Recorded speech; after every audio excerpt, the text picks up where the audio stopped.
प्रस्तुत काल आपण विवेक चूडामणी ग्रंथ भाग 2 श्लोक क्रमांक 530ला थांबलेलो होतो. 530 पुन्हा थोडा पाहूया. प्रकरणाचं नाव आहे या उपदेश उपसंहार. विवेक चूडामणी ग्रंथाचा सांगताच्या कार्यक्रमाच्या तिकडे आपण चालवलं आहे, एंडपर्यंत चालवलं आहे. जाता जाता गुरुजींना परत वाटलं काहीतरी बोलावं. पहिलं सगळं सांगून झालं, मग शिष्याने आनंदाने सांगितलं मी कुठपर्यंत पोहोचलेले, तुमच्या कृपेने मला काय काय अनुभव आले, मी कुठं व्यापक स्वरूपात पोहोचलेले, माझी काय प्रगती झाली. जवळजवळ गुरुजीच झाले. शिष्य कोण झाले? जवळजवळ गुरुजीच झाले. तरी पण मग गुरुजींना अजून आनंद वाटला का केलेल्या श्रमाचा. तुका म्हणे श्रम केला अवघा आला फळासी. मग त्यावेळेला गुरुजी परत बोलायला लागले. गुरुजींना वाटलं जाता जाता थोडंसं काहीतरी पुन्हा सांगू. काय सांगितलंय तर ज्याला आत्मसाक्षात्कार झालेला आहे, ज्यांनी काहीतरी कमवलेलं आहे, त्यांनी या जगात कसं वागतो, तो त्याला कसं राहायचं आहे, तर त्यांनी सांगितलं सगळा योगक्षेमाचा भार देवावर घालून द्यायचा, कशाची चिंता नाही. त्यावेळेला तो स्वतः देह म्हणून वावरतच नाही, त्यामुळे त्याची चिंता कोणाला आहे? सर्व त्या प्रभूला आहे. आणि त्यांनी त्याचं जीवन कसं व्यतीत करायचं हे त्याच्यात सांगितलं होतं. श्लोक क्रमांक 530 वाचला होता आपण. ते सांगत होते ज्याने आत्मतत्वाची प्राप्ती करून घेतली आहे आणि ज्याच्या वृत्तीचे वासनारूपी प्रतिबंध नाहीसे झालेले असतात असा महात्मा. आता वृत्तीचे महात्मा वासनारूपी म्हणजे काय? जन्म घेणे लागे वासनेच्या. मी देह आहे ही वासना ज्याची संपली, त्याच्याबरोबर सगळ्या वासनांना तिथे तिलांजली भेटली. एकदा का झाड पेटलं का अख्ख्या जंगलावर त्या झाडावर राहणाऱ्या पक्ष्यांना निमंत्रण द्यावं लागत नाही. तद्वत या शरीरामध्ये असणारी मेन जी वासना आहे ती देह वासना आहे, ती संपलेली आहे. त्यामुळे त्याला आत्मतत्वाची प्राप्ती, ज्याने आत्मतत्वाची प्राप्ती करून घेतलेली आहे. आत्मतत्वाची प्राप्ती कधी होती?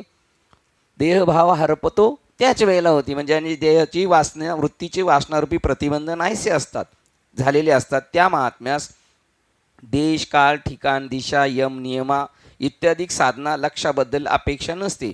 मग त्याला कोणत्या देशात राहिलं पाहिजे? त्याने देह तीर्थक्षेत्राच्या ठिकाणी ठेवला पाहिजे का? त्याचं वास्तव्य तीर्थाच्या ठिकाणी पाहिजे का? काही संबंध नाही. काळाचा काही संबंध आहे का? दक्षिणायन चालला आहे, उत्तरायण चालला आहे, त्याच्यात काही संबंध आहे का? काही संबंध नाही. ठिकाणाशी काही संबंध नाही.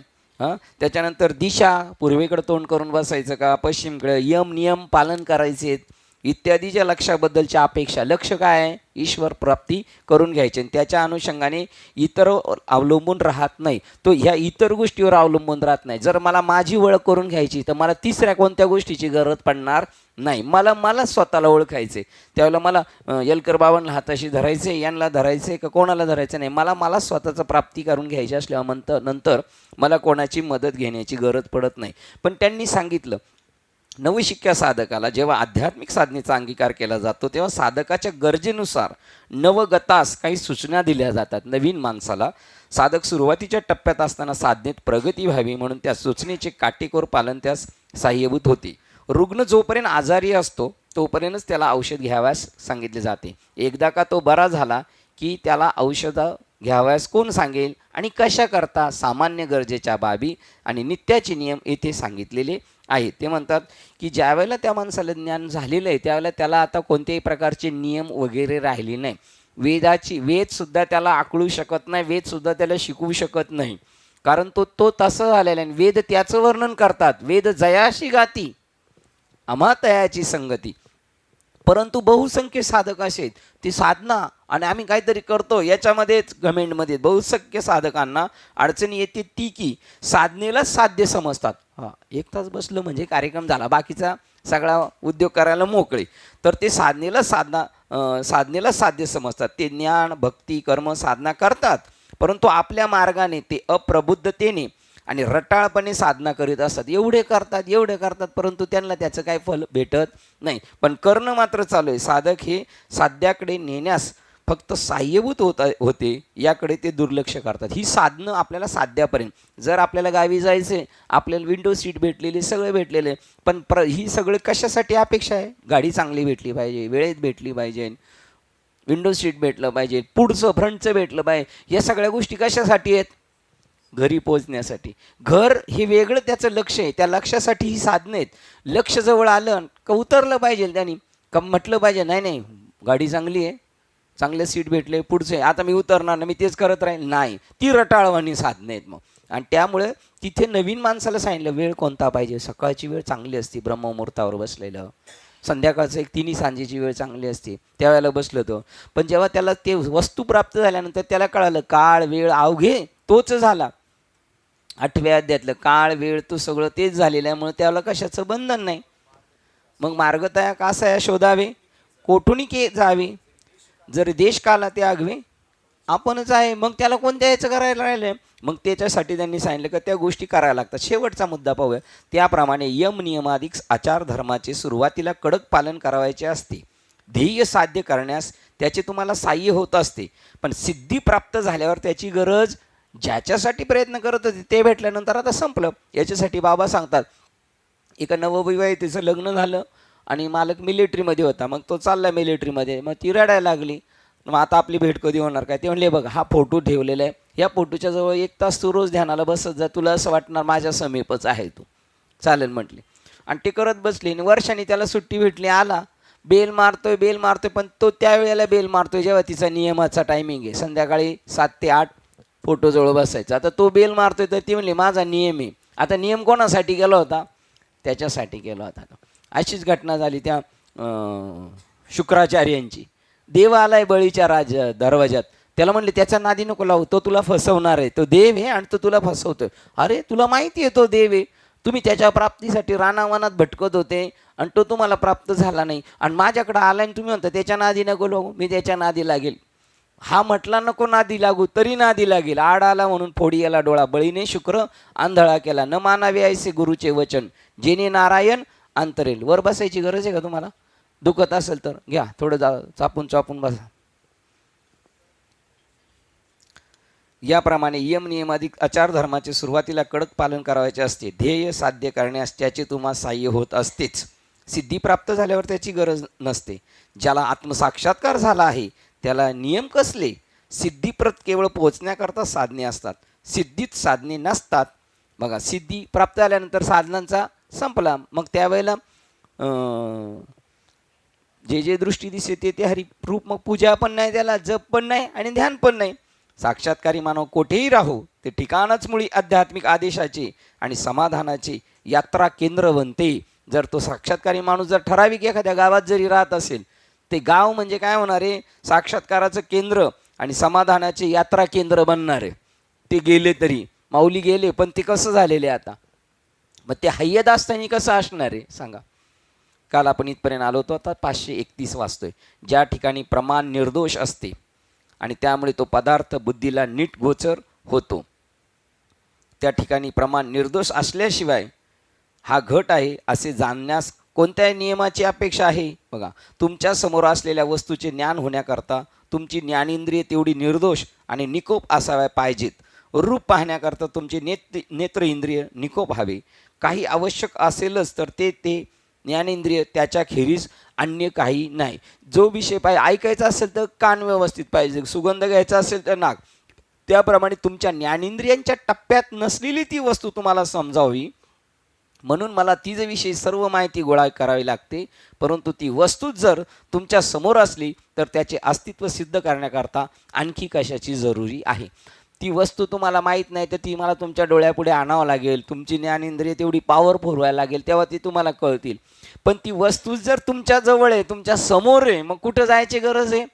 एरवी तो मी कैसा मुखाप्रती भानू जायसा, काही दिसे नसे ऐसा वाणीचा नव्हे, तो तर आमच्या समोरच आहे सतत.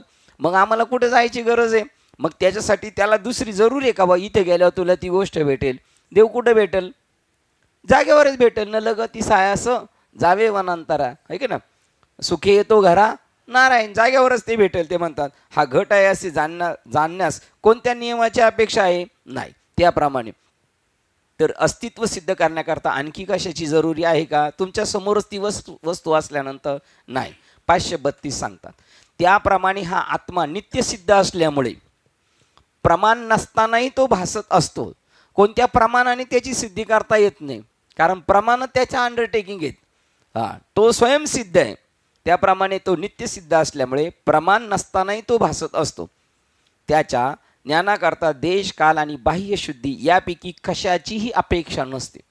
देशाची नाही, कालाची नाही, तुमच्या बाह्य शुद्धीची सुद्धा अपेक्षाची गरज नाही.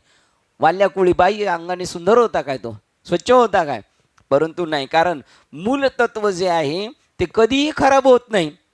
राक्षस जरी असलं तरी मुक्त केले राक्षसही मुक्त केले, कारण राक्षस हे वरकांती आहे, अंतरंगाने काय आहे ते मूळ चैतन्यच आहे.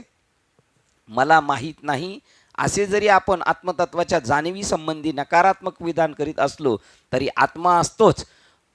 देव काय आता राहिलं नाही हे वाक्य म्हणताना देवाच्या संगत साह्याने तो बोलतोय. नाही, हे वाक्यच तो बोलतोय, तो म्हणता मला माहीत नाही असे जरी आपण आत्मतत्वाच्या जाणीवे संबंधी नकारात्मक विधान करीत असलो तरी आत्मा असतोच. तुम्हाला माहीत नाही हे तरी तुम्हाला कसे समजले? तुम्हाला माहीत नाही हे कोणी सांगितलं? त्यांनी सांगितलं तो तू आहेस. मला फक्त कळते, त्याला समजते आणि त्याला समजत नाही हेही त्याला समजते. ह्या मी संबंधी आपण बोलत आहोत. तो मला समजतं, त्याला नाही समजत, त्याला समजतं. तो आणि मीच्या संबंधी ज्या चर्चा चालल्यात ना त्याच्याच संबंधाने त्या चर्चा चालू आहेत. मी संबंधी आपण बोलत असतो, ह्या मीमुळेच मला समजत नाही. बघा, मीच्या संबंधाने बोलत असतो पण माझ्या मीमुळं तो मी मला समजत नाही हे त्याला समजत असते. तो मी समजण्याकरता शांत चित्त, मनापेक्षा दुसरे काही नकोय. जर आत्मारामाची ओळख करून घ्यायची असेल तर शांत चित्त, मनापेक्षा दुसरं कशाची अपेक्षा नाही. मन जेव्हा स्थिर होणार तेव्हा ते आपोआप आपल्या मूळ स्वरूपाकडं जाणार. ज्ञान साधने जर असतील तर अडचण मुळीच येणार नाही. देश, काल, दिशा, स्थान, आसन, नियम इत्यादीची मुळीच गरज नसते. जर ज्ञान साधन असेल तर इत्यादीची गरज नसते, कारण सर्वत्र असणारे सत्यतत्व तुमच्यावर मुळीच अवलंबून नसते. तुम्ही काहीतरी दाखवलं तर ते दिसणारे असं नाही, ते स्वयंभू आहे, ते काय तुमच्यामुळं नाही. ज्ञान साधने जर असतील तर अडचण मुळीच येणार नाही. देश, काल, दिशा, स्थान, आसन, नियम यम इत्यादीची मुळीच गरज नसते, कारण सर्वत्र असणारे सत्यतत्व तुमच्यावर मुळीच अवलंबून नसते. हे बाह्य आदेश फक्त मन शांत करण्याकरता असतात.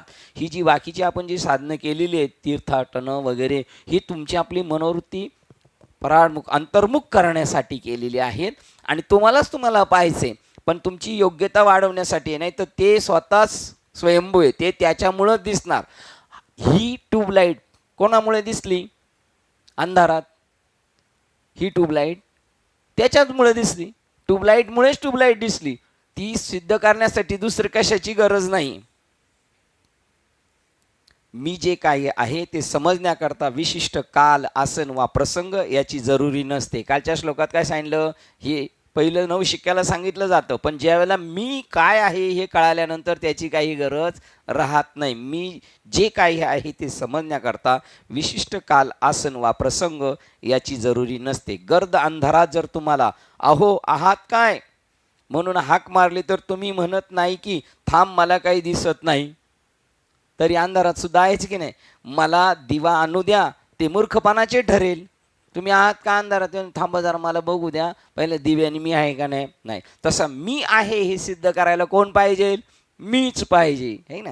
आणि तो मीच मीला शोधतो. आणि तिथं घरातल्या घरात माऊली म्हणतात चुकामुक झालेली घरातल्या घरात. अगदी तसेच स्वरूपाचे ज्ञान हे बाह्य मदतीवर अवलंबून नसते. बघा, कोणत्या बाहेरच्या मदतीने नाही होणार, ते आपल्या अंतर्यामी असणाऱ्या त्याला आपणच स्वतः आपण पाहू शकतो. तिसरा कोणी त्याला वेगळेपणाने पाहू शकत नाही. श्लोक क्रमांक 533 वाचतो. दृष्टांत देतात. मी देवदत्त आहे हे ज्ञान प्रमाण निरपेक्ष असते.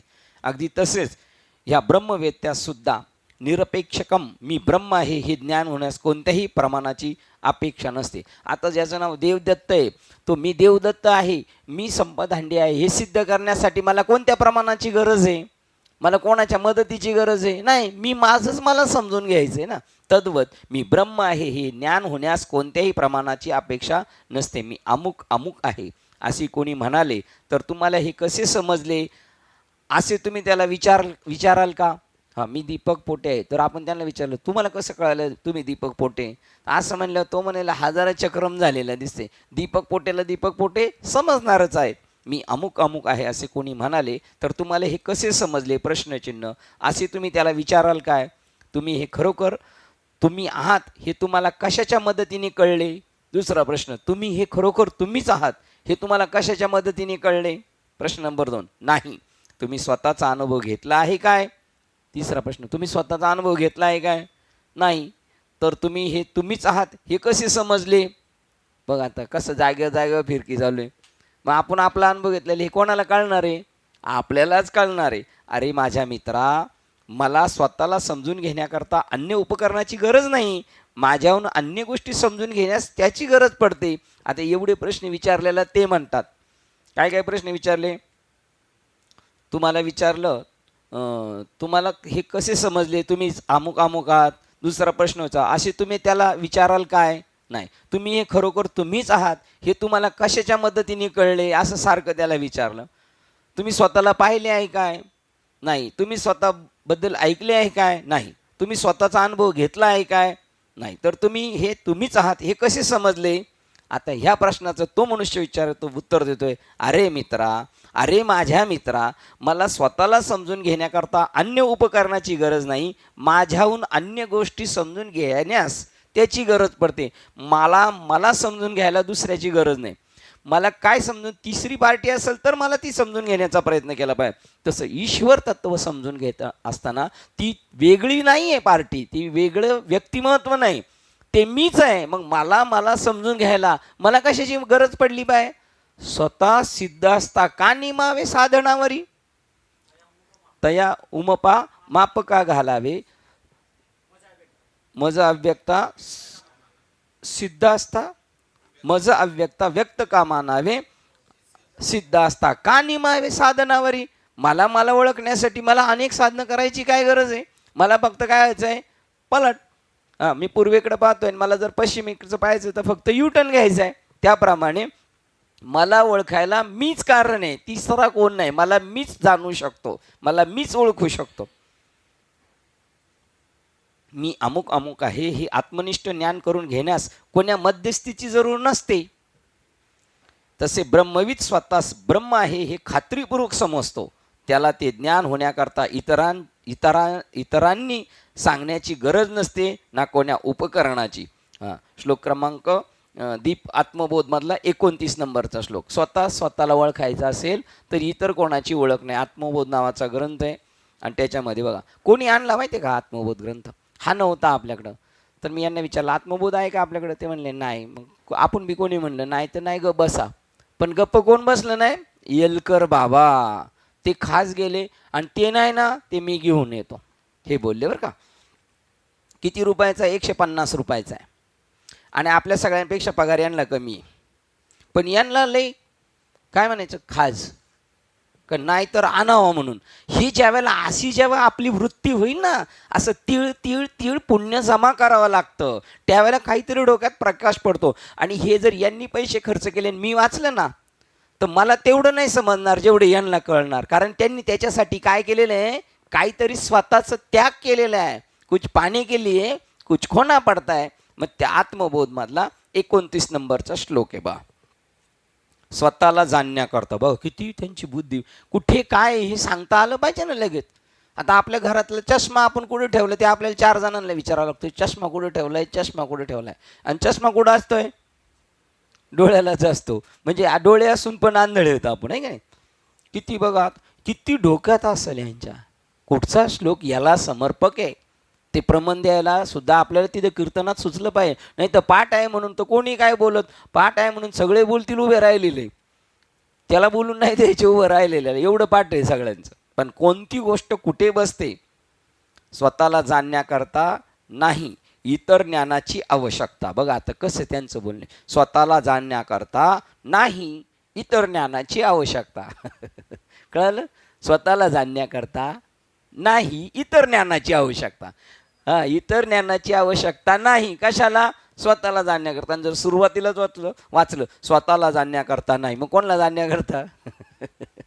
बघा, स्वतःला जाणण्याकरता नाही, इतर ज्ञानाची आवश्यकता. ते ज्ञान ते स्वतः ज्ञान स्वरूप आहे म्हणून आपण अज्ञानी आहोत. आपल्याला म्हणा बरं, तुला काही कळत नाही. जो म्हणला ना तुला काही कळत नाही, त्याची चांगली आपण खाल उतरू. मला कळत नाही म्हणतो, कारण मला काय होतंय? मला सगळं कळतंय. कारण मी कसा आहे? ज्ञानी आहे, आत्मा ज्ञानगण आहे, म्हणून तो उन्हेपणा त्याला सहन नाही होत. ते स्वतः ज्ञानस्वरूप आहे, म्हणून स्वतःचे नाही दिव्याची दुसऱ्या दिव्याची आवश्यकता. बघा, म्हणून स्वतःचे नाही दिव्याची दुसऱ्या दिव्याची आवश्यकता. याप्रमाणे स्वतःला प्रकाशित करण्याकरता, प्रज्वलित दिव्याला त्याचा प्रकाश पाहण्याकरता दुसऱ्या दिव्याची आवश्यकता नसते. आता बघा कशी काय नसते बरं. आता ही ट्यूबलाईट पेटलेली आहे, ही पेटलेली पाहण्यासाठी आपल्याला हिची मदत घ्यावाच लागेल का नाही? लागेल का नाही घ्यायला मदतीची? नाही लागणार. का बरं? ती पेटलेलीच आहे. तसा जो पेटलेला आहे त्याला दुसऱ्या पेटलेल्याची गरज नाही, आहे की नाही? ज्याची विडी विजलेली त्याला त्याच्या दुसऱ्याच्या विडीवरून पेटून घ्यायची, पण ज्याची पेटलेली तो जर परत लावून फुरफुर करायला लागलं दोघं एकमेकाकडं, चमथिली चक्रम झालेले आहेत, आहे की नाही? दुसऱ्या दिव्याची आवश्यकता नाही. त्याप्रमाणे आत्मा जो स्वतःच ज्ञानस्वरूप आहे त्याला जाणण्यासाठी दुसऱ्या कोणत्याही ज्ञानाची आवश्यकता नसते. त्याला जाणण्यासाठी स्वतःच स्वतःला जाणायचे, तिसऱ्याला नाही. म्हणून जय जय स्वसंवेद्या आत्मरूपा, स्वतःच जाणणाऱ्या आत्मरूप देवाला माझा नमस्कार आहे. कोणी कोणाला नमस्कार केलाय आता? आणि आपल्याला बाबांनी नाम सांगितले, त्याच्यात कोण कोणाला नमस्कार करतोय? तो मी आहे आणि त्याला माझा नमस्कार आहे. तो मी आहे आणि त्याला माझा नमस्कार आहे. तरी पण अजून मला तो भेटला नाही. मग मर असंच म्हणतच मरतो. तो मी आहे त्याला माझा नमस्कार आहे. बाप रखमादेव विठ्ठलाचे भेटी आपुल्या सवसाठी आपल्या स्वरूपासारखं त्यांनी करून ठेवलं. आपणच आपल्याला जाणू शकतो. घरातील एखाद्या अंधाऱ्या खोलीतील चीजवस्तू पाहण्यासाठी प्रकाशाची आवश्यकता असते, परंतु जो प्रकाश चीजवस्तूंना प्रकाशित करतो तो पाहण्याकरता आपल्याला दुसऱ्या प्रकाशाची आवश्यकता असते का? जो सूर्य जगातील सर्व वस्तूंना प्रकाशित करतो, तो सूर्य पाहण्याकरता दुसऱ्या एखाद्या प्रकाशाच्या मदतीची आपण अपेक्षा करीत नाही, कारण सूर्य स्वतःच पूर्ण प्रकाश आहे. आपल्या किंबहुना सर्व प्राणीमात्रांच्या, सर्व काळांच्या, सर्व केनू उपनिषदातला 5वा खंड पण सांगितलाय, तो पण आणलाय. Very good.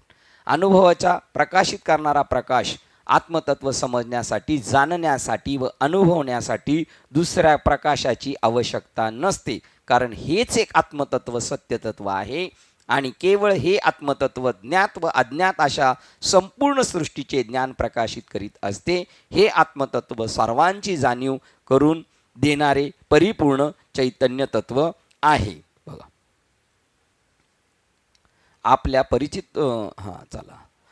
परिचित स्वप्न उदाहरणात स्वप्न पाहणारा हा दुसरा कोणी नसून जागृत अवस्थेत असणाराच असतो. जेव्हा स्वप्न पाहणारा आपल्या स्वप्नातून स्वतः जागा होतो, तेव्हा जागा असणारा तो स्वतः मी आहे असे त्याला कळून येते. जो स्वप्नात पाहत होता स्वप्न, तो जागा झाल्यावर म्हणला तो मी बी कोण होतो?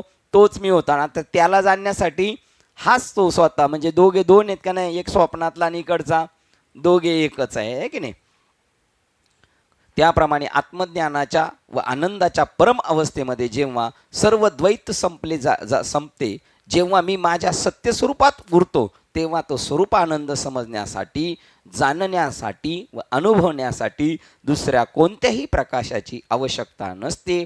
स्वतःला त्या ईश्वरी जाणीव तत्वामध्ये, आत्मस्वरूपामध्ये जागृत करणे हाच काय तो प्रश्न असतो. बघा, आपणच आपल्याला जाणून घेऊ शकतो, तिसरा आपल्याला जाणू शकत नाही. आत्मबोध.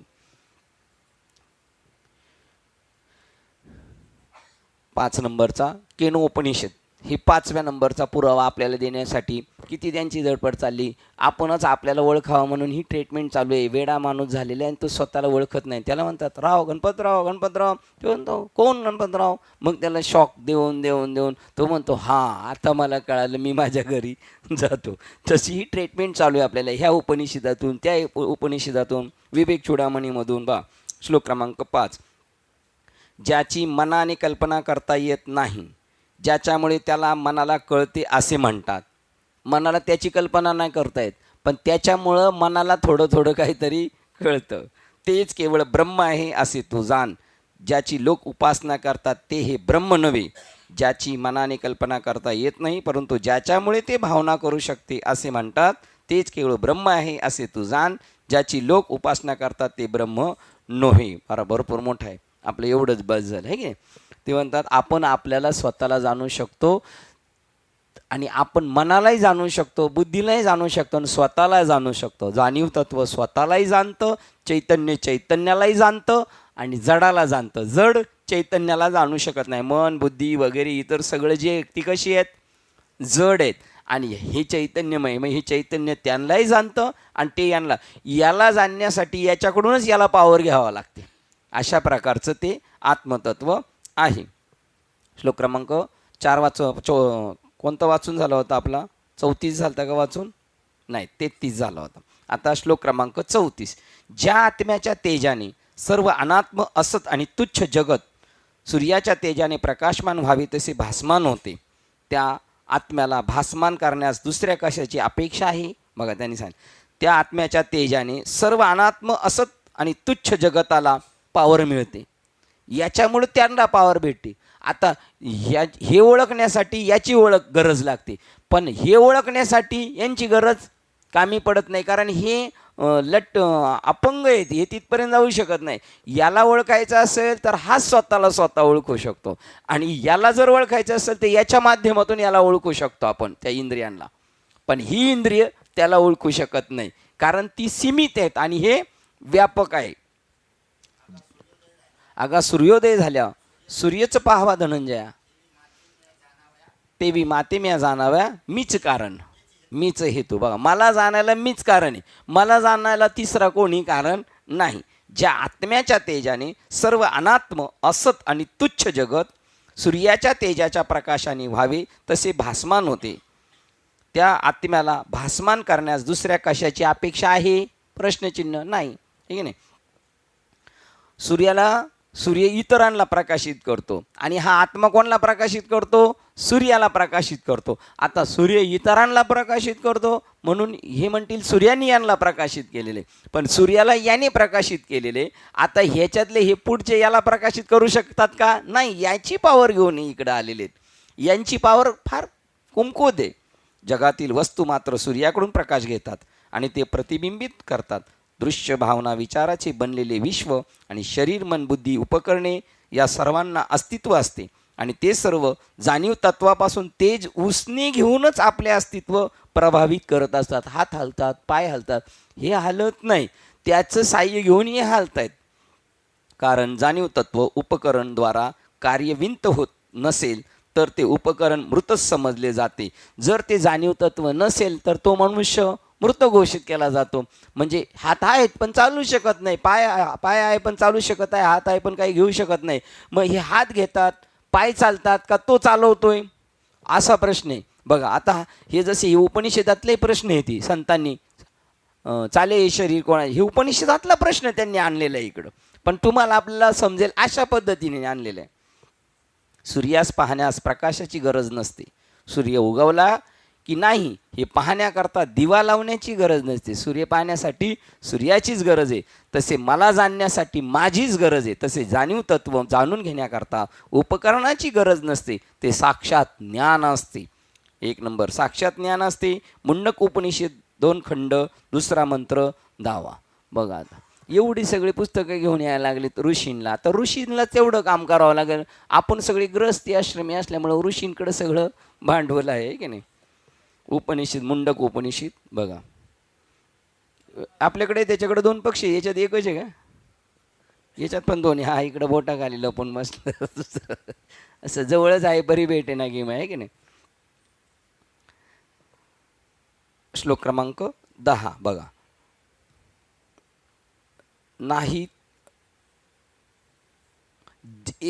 तेथे सूर्य प्रकाशत नाही, न चंद्र ना तारे ना विजा, तर मग भौतिक अग्नी कसा प्रकाशेल? तोच एक प्रकाश, तो निश्चितपणे त्याच्यानंतर बाकी सर्व प्रकाशतात.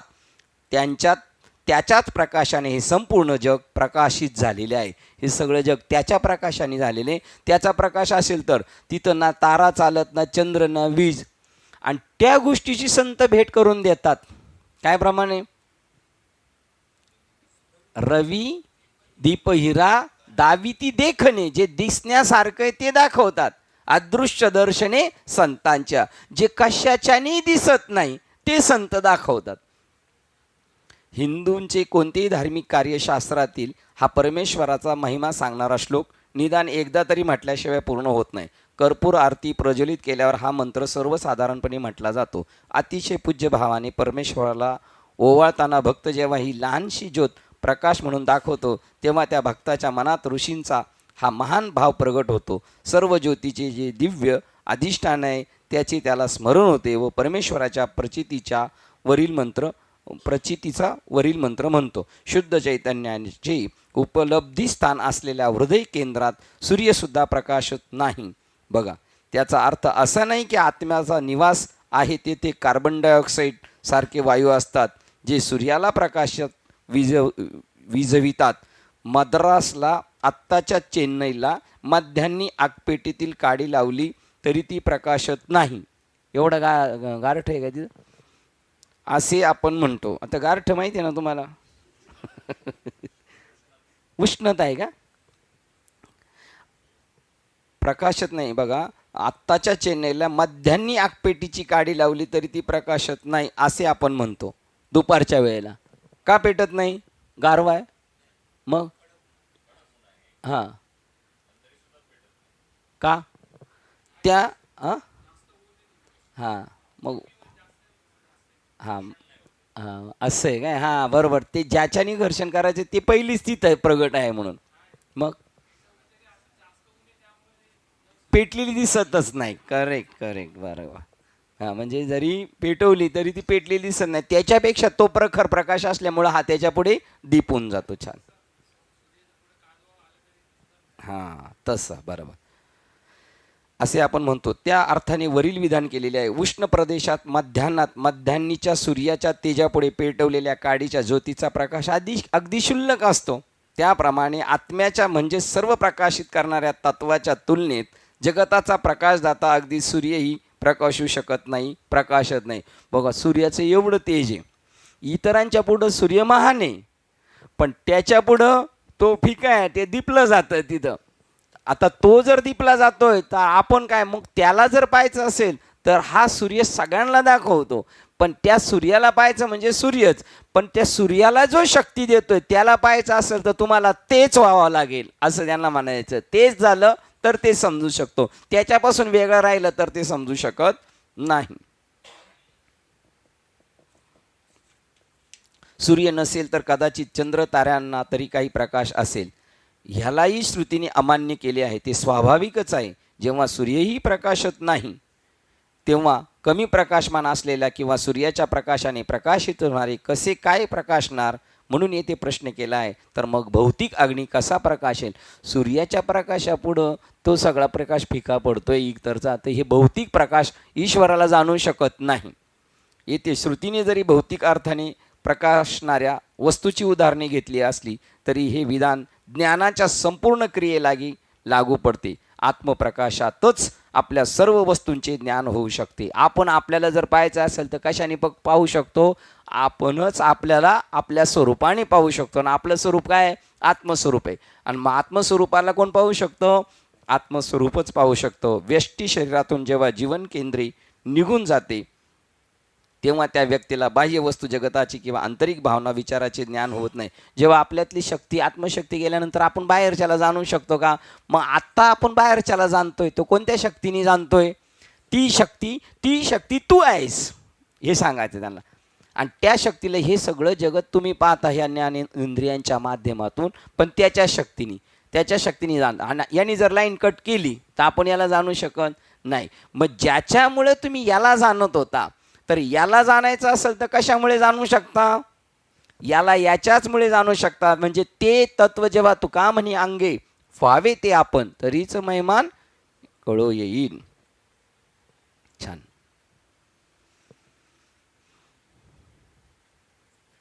पस्तीस वाचत होतो ना आपण, 34 पूर्ण झाला होता. बघा, भूतांनी म्हणजे वेदशास्त्र पुराणे व सर्व प्राणी मात्र सुद्धा ज्याच्या योगाने सार्थ होतात त्या सर्व काही जाणणाऱ्या आत्म्याला कोण प्रकाशित करणार?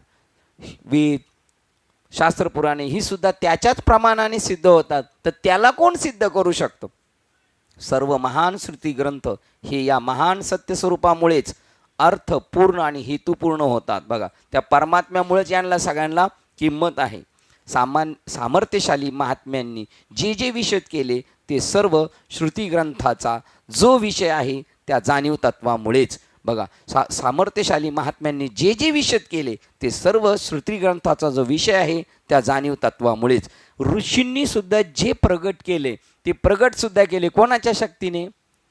तुझ्या सत्तेने तुझे गुण गावो, तेने सुखी राहो सर्व काळ. त्याच्याच शक्तीने त्याचं वर्णन करायचं. तुझंच तुला द्यायचं आहे आपल्याला, त्याचंच त्याला आपल्याला द्यायचं आहे, आपलं काहीच नाही. सर्व प्राणी मात्राचे अस्तित्व असते. सद्भाव, हा सद्भाव जर दूर केला तर खाली काहीच अस्तित्वात राहत नाही. आपल्यातला सद्भाव काढला तर काय राहणार शिल्लक? काहीच नाही, मुर्दा शिल्लक राहणार. जसे जागृतीमधील मन हे संपूर्ण स्वप्न विश्वाचे उपादानकारक असते. जागृतीतले मन हे संपूर्ण स्वप्न विश्वाचे उपादानकारक असते. रात्रीचं जे स्वप्न पडलं, स्वप्नात जे आपण पाहत होतो ते जाणीव तत्वातलं जे स्वप्न, जागृतीतलं जे जाणीव तत्व होतं तेच स्वप्नात होतं. मग जागृतीतल्याच जाणीव तत्वाने स्वप्नातला शहर पाहिलेले ते कोणी पाहिले? स्वप्नातलं सुद्धा ते जाणले कोणी?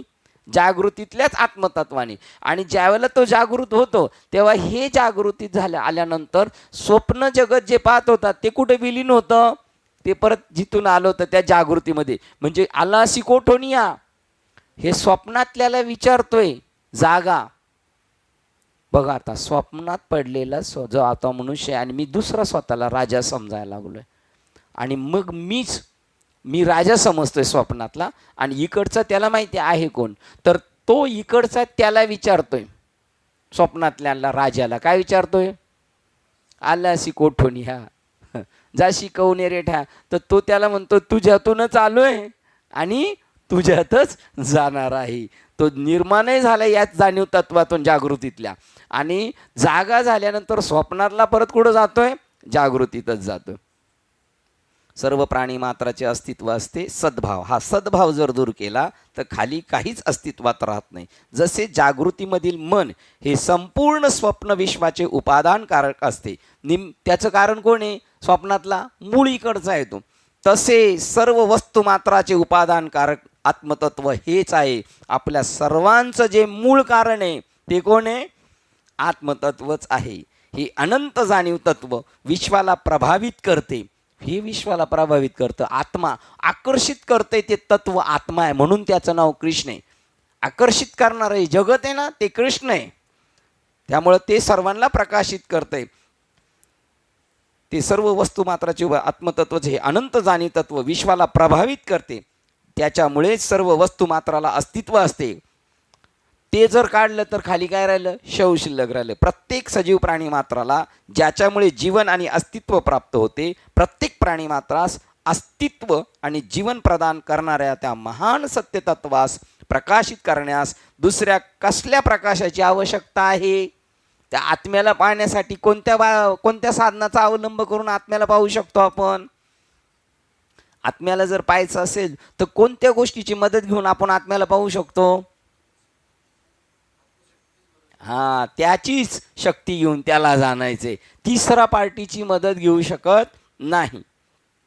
म्हणून असे काय आहे की ज्याच्यामुळे मी ही अनंत जाणीव तत्वाची अनुभूती घेत आहे? आपल्याला अनुभव आला बरं का, आलाय आपल्याला थोडा अनंत जाणीव तत्वाचा थोडा अनुभव आला. कोणामुळं आला? आपण कोण आहेत आता? ब्रह्मस्वरूपाची अनुभूती ब्रह्मस्वरूपानेच येते, इतर कशानेच येणार नाही. या संबंधी समाधी काळाचा विचार करणे अर्थहीन होत असे. मला अनुभव आला, अरे अनुभव आलेला आणि अनुभव घेणारा, अनुभव आलेला, अनुभव घेणारा आणि ज्याचा आलाय तो, हे तिघ जण आहेत की नाही? नक्की? मग बरोबर आहे. मग त्या चर्चा मला अनुभव आल्या, ह्या चर्चा सुद्धा कशा झाल्या? आता अर्थहीन झाल्या. कोणाला कोणाचा अनुभव आला? 536 क्रमांकाचा श्लोक. हा आत्मा स्वयंप्रकाशी अपार शक्तिमान, सर्व उपाधी ज्ञानाच्याही अतीत. बघा, सर्व उपाधी ज्ञानाच्याही अतीत आहे, तो पलीकडचा आहे, त्याचा ठाव लागू शकत नाही आपल्याला. हा आत्मा स्वयंप्रकाशित, त्याला कोण प्रकाशित करत नाही. सर्व उपाधी ज्ञानाच्या अतीत असलेल्या, ज्याचे ज्ञान इंद्रियांनी होत नाही असा, तरीही सर्वांचा प्रत्यक्ष अनुभवास येणारा, तो इंद्रियांनी जाणू शकत नाही, परंतु सर्वांना त्याचा प्रत्यक्ष अनुभव आहे. आपल्याला आपण आहोत अशी आपल्याला अनुभूती आहे की नाही.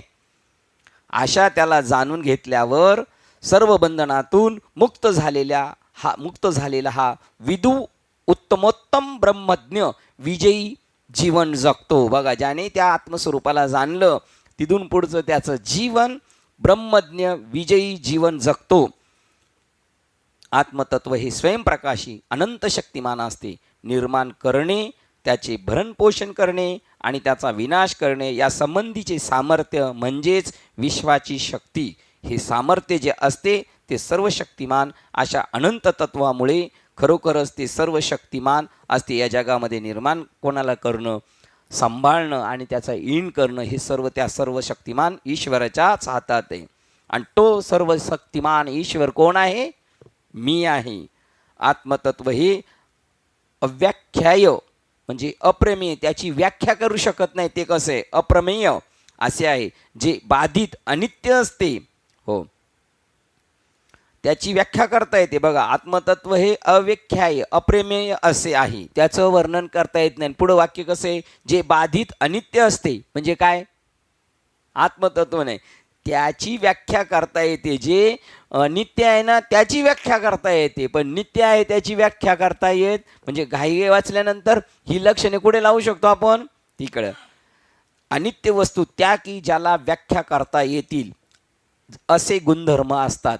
ज्याला गुणधर्म आहे ना, ती असत वस्तू आहे, अनित्य वस्तू आहे. आणि जी नित्य वस्तू आहे ना, तिला गुणधर्म नाही. म्हणून सत्य ज्ञानानंतर गगनाचे प्रावर्ण नाही, रूप वर्ण गुण जेथे. गुणाच्या पलीकडची वस्तू आहे, तिचं गुणात वर्णन करू शकत नाही. आणि जिचं वर्णन करतोय ती गुणवान असल्यामुळे ती नासकी आहे.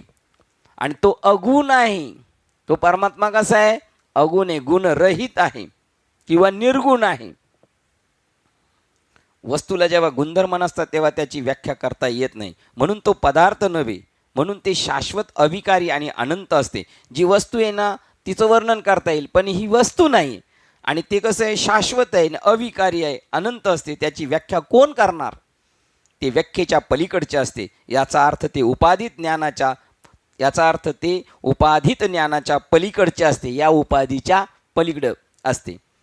तो सर्व जिवंत प्राणीमात्राचा विश्वव्यापी अनुभव असल्याने शून्यही नव्हे, बरं तो आहे हा सर्वांचा अनुभव आहे. त्यामुळे तो नाही असं म्हणता नाही येणार. दिसत नाही पण आहे, पण तो नाही म्हणता येत नाही. नाही तर शून्य म्हटलं असतं. आहे तो आहे म्हणून मी बोलतोय, म्हणजे आहे, पण दिसत नाही म्हणजे तो नाही असं नाही. प्रत्येक जाणीव तत्व असते, ती जरी प्रत्येकास अनुभव जिवंत प्राणीमात्राचा विश्वव्यापी अनुभव असल्याने शून्यही नव्हे. प्रत्येकास जाणीव तत्व असते. ते जरी प्रत्येकाच्या अनुभव क्षेत्रात येत असले तरी कोणास त्याचे वर्णन करता येणार नाही. प्रत्येकाला त्याचा अनुभव आहे, पण तो शब्दात व्यतीत करता येणार नाही. त्या अनंत तत्वाची प्रचिती आल्यानंतर त्याची काय घेऊ शकतो आपण? अनुभव घेऊ शकतो, पण प्रगटीकरण करू शकत नाही, त्याचं वर्णन करू शकत नाही, पण तो अनुभवू शकतो. त्या अनंत तत्वाची प्रचिती आल्यानंतर तो पुरुष सर्व संसार बंधनापासून मुक्त होतो. त्यानंतर वैभवी आणि विजयी होतो.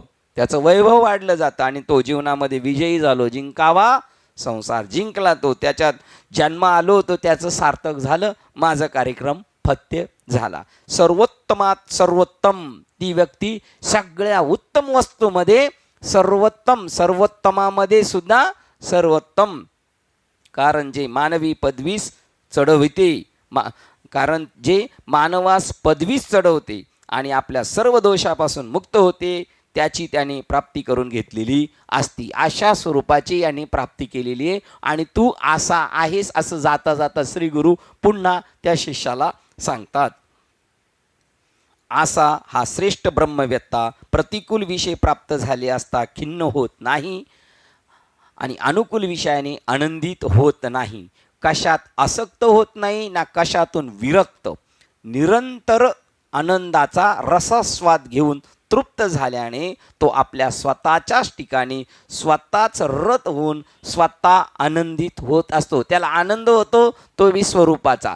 जिथे रमतोय ते बी तो कशामध्ये रमतोय? स्वतःमध्येच रमतोय. बघा, त्यामुळे तो स्वतः सगळं असल्यामुळे त्याला काही भेटलं तरी तो उल्हासित होत नाही आणि काही नाही भेटलं तरी तो खिन्न परिस्थितीत जात नाही. आता स्वतः कसा भेटतो? तो साक्षात्कारी पुरुषास दुःख होत नाही ना, तो आनंदातिशयाने रोमांचित होतो, त्याला दुःखही होत नाही आणि तो लय खुशबी होत नाही. विषय वस्तूंच्या सान्निध्यात जरी तो आला तरी तो त्याच्याशी आसक्त होत नाही. विषय वस्तूंच्या सान्निध्यात जरी असला तरी तो त्याच्यात तो चिटकलेला आसक्त होत नाही. दुःख आपल्या आवडीच्या वस्तू न मिळाल्यामुळे निर्माण होणारी मनाची स्थिती म्हणजे खेद, असा त्याला दुःख होत नाही. आपल्या आवडीची वस्तू न मिळाल्यामुळे निर्माण होणारी मनाची स्थिती म्हणजे खेद. आपल्याला जे पाहिजे त्या नाही मिळालं का आपण लगेच खेद व्यक्त करतो, दुःख होतो.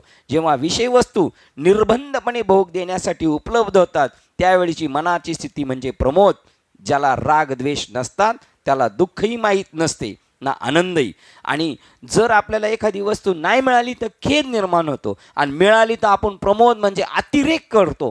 पण ह्या दोन्ही गोष्टी त्याला होत नाही, कारण त्याला त्या वस्तूविषयी आसक्ती बी नाही आणि द्वेषसुद्धा नाही. तैसे राग द्वेष जरी निमाले मग ब्रह्मीचे स्वराज्य आले, मग तो सुख भोगे आपुले आपणची. तो स्वतःच सुख उपभोग घेत असतो, कारण त्या जगामध्ये राहत असताना त्याला आसक्तीही नाही आणि द्वेषही नाही.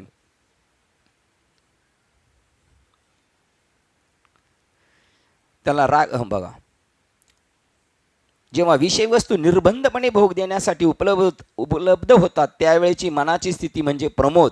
ज्याला राग द्वेष नसतात त्याला दुःखही माहीत नसते ना आनंदही. साक्षात्कारी मानव राग द्वेषाच्या अतीत असतो आणि त्याला विषय वस्तू भोगाची क्षणभंगुरता माहीत असते. त्याला माहिती आहे ते विषय किती आहे तरी, विषय तरी कैसे रोहिणीचे जळते क्षणिक आहे ते, आणि त्या मागोमाग दुःख असते ही त्यास माहीत असते.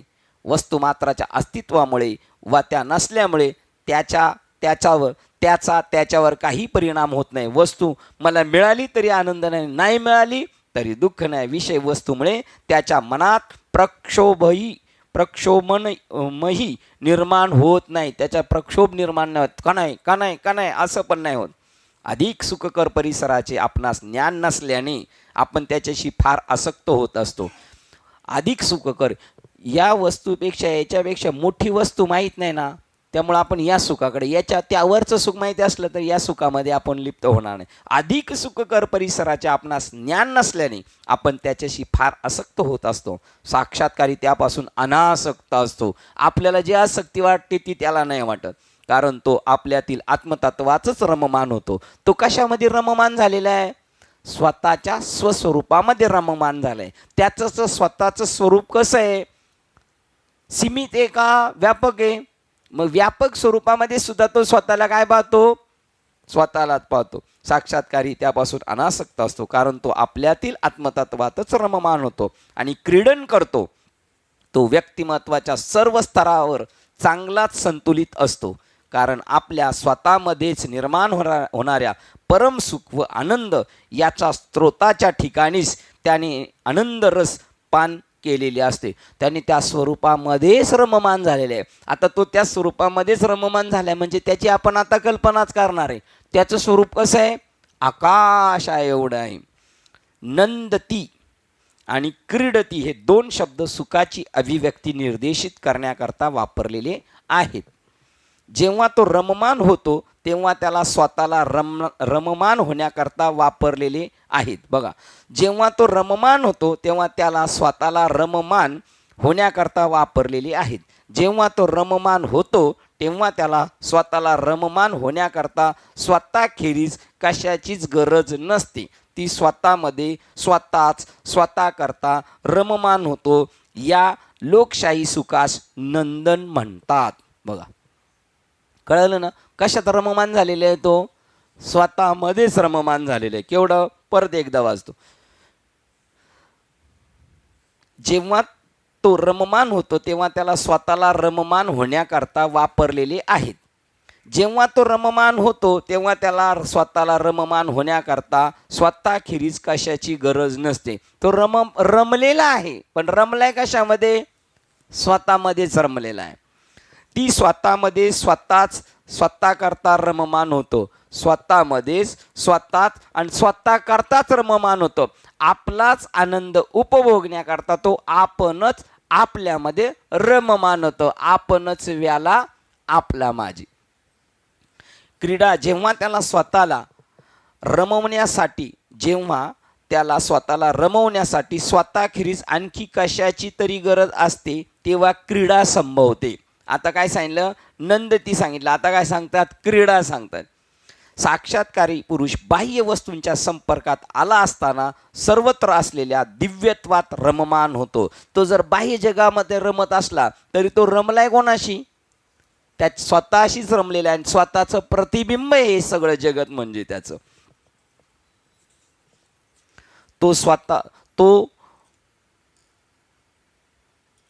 तो वस्तूंना जेव्हा आलिंगन देतो तेव्हा एक देह दुसऱ्या देहास कवटाळीत नसून तो सर्वत्र असणाऱ्या परमेश्वरालाच मिठीत घेत असतो.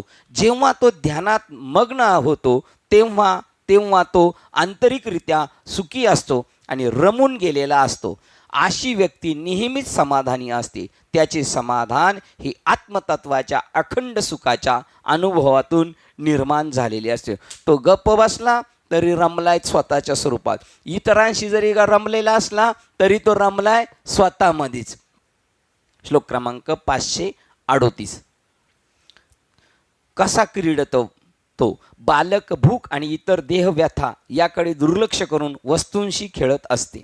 त्याप्रमाणे तो ज्ञानी पुरुष अहम आणि मम वृत्ती टाकून सुखात रत होतो. त्याच्याकडं स्वतःच्याकडं अहम पण नाही आणि मम सुद्धा नाही. लहान मुलगं त्याला अहम आणि मम नसतं, ते शेजाऱ्याच्या पोराशी पण खेळत असतं, शेजाऱ्याशी हसत पण असतं. भूक आणि दुःख याचे भान न राखता श्रम आणि थकवा विसरून लहान मूल आपल्या आवडीच्या वस्तूशी खेळत असते. त्याप्रमाणे विद्वान आपल्या व्यक्तिमत्वाच्या सर्व पातळ्यावर श्रम आणि भूक विसरून आपल्यातच रममान होतो.